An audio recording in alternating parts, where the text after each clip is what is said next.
যদি পশ্চিমবঙ্গের মুসলমানদের উপর জুলুম অত্যাচার বন্ধ না হয়। লে হালুয়া, এ হুজুর বলেটা কি?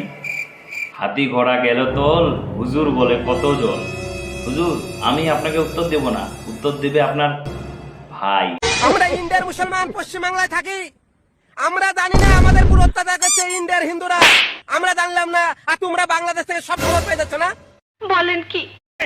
যদি পশ্চিমবঙ্গের মুসলমানদেরকে তাদের স্বাভাবিক জীবনের নিশ্চয়তা না হয়। এ বাড়া, এ কোথা থেকে ভুলভাল খবর ছড়াচ্ছে এরকম করে? কে বলেছে ভাই? পাগল নাকি?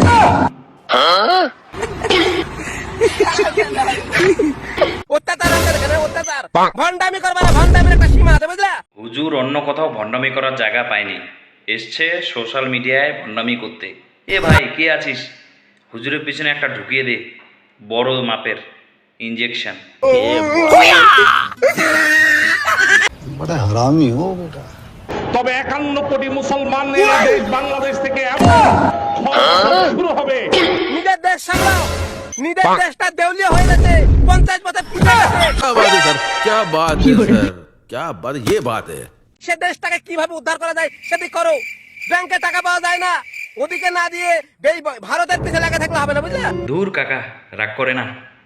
বাপের পিছনে ছেলে লাগবে না তো কে লাগবে, তাই না?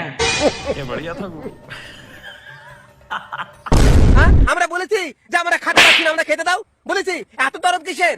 বাংলাদেশে মুসলমান নাই, সব হিন্দু হয়ে গেছে।